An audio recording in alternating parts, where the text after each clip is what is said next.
ओम नमः शिवाय। वक्रतुंड महाकाय सूर्यकोटि समप्रभा निर्विघ्नं करोमि देव सर्वकार्येषु सर्वदा। हे गणेश, प्रथम पूज्य देव, आप ही वह शक्ति है जो जीवन के हर कार्य में विघ्नों का नाश करती है। आज आपकी विवाह कथा सुनने का सौभाग्य मिल रहा है।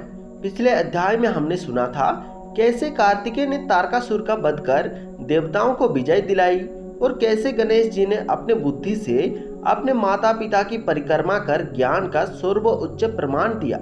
देवताओं ने दोनों की महिमा को स्वीकार किया।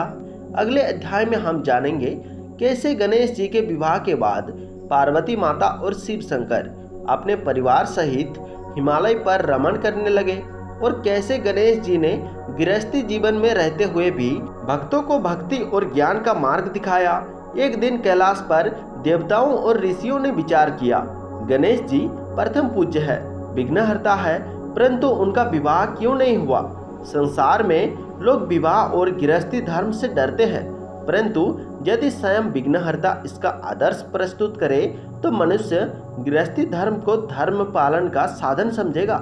तब माता पार्वती ने भी सोचा, मेरे पुत्र का विवाह हो जाए तो वह संसार को बतलाएगा कि सन्यास ही एकमात्र मार्ग नहीं है, बल्कि गृहस्थी धर्म भी मोक्ष की ओर ले जा सकता है। जब यह बात गणेश जी के सामने रखी गई तो उन्होंने मुस्कुराकर कहा, माता पिता ही मेरे लिए सब कुछ है। संसार की स्त्रियां भिन्न भिन्न रूपों में माया है। जब मैंने माता पार्वती और पिता श्री शंकर की परिक्रमा कर ब्रह्म ज्ञान प्राप्त किया तो फिर मुझे विवाह की क्या आवश्यकता है।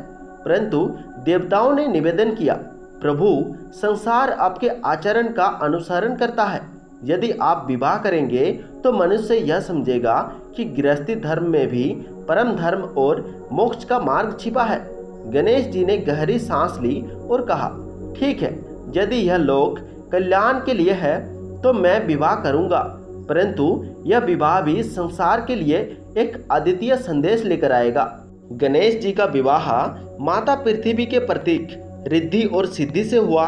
ऋषि विश्वरूप की पुत्रिका रिद्धि और सिद्धि गणेश जी को पति रूप में प्राप्त किया। विवाह का दृश्य दिव्य था।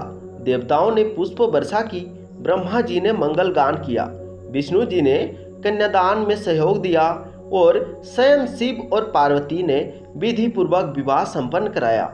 तब गणेश जी ने विवाह के पश्चात कहा, रिद्धि का अर्थ है समृद्धि और सिद्धि का अर्थ है सफलता। जब मनुष्य अपने जीवन में श्रद्धा, परिश्रम और संयम से कार्य करता है तो रिद्धि और सिद्धि स्वयं उनके जीवन में प्रवेश करती है। गणेश जी के गृहस्थी जीवन ने संसार को यह संदेश दिया कि संन्यास मोक्ष का एक मार्ग है, परंतु गृहस्थी धर्म भी मोक्ष की ओर ले जाता है यदि उसमें धर्म, संयम और कर्तव्य पालन हो। गणेश जी के विवाह के पश्चात उनके 2 पुत्र हुए, शुभ और लाभ। आज भी जब लोग गणेश जी की पूजा करते हैं तो शुभ लाभ का आशीर्वाद मांगते हैं। यही गणेश विवाह की सबसे बड़ी महिमा है। जहाँ गणेश है वहाँ शुभ है और लाभ है।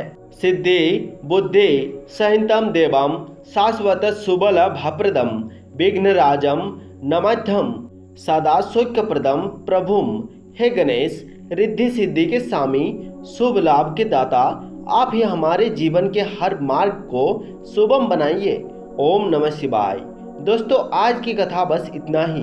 अगले अध्याय में हम सुनेंगे कैसे गणेश विवाह के बाद कैलाश पर उत्सव मनाया गया, कैसे देवताओं ने पुनः महिमा गाई और कैसे गणेश जी ने गृहस्थी जीवन को एक आदर्श बनाकर संसार को धर्म और संतुलन का मार्ग दिखाया।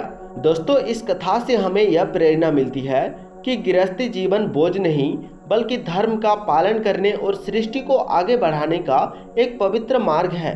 और जब स्वयं विघ्नहर्ता गणेश जी ने इसे अपनाया तो हमें भी इसे ईमानदारी, भक्ति और संतुलन के साथ जीना चाहिए। दोस्तों, आज की इस कथा से आपके जीवन में क्या बदलाव आया और आपने गणेश जी के विवाह कथा से अपने जीवन में क्या शिक्षा ली, हमारे कमेंट सेक्शन में अवश्य बताइए। ओम नमः शिवाय। जय गणेशाय नमः। जय माँ पार्वती।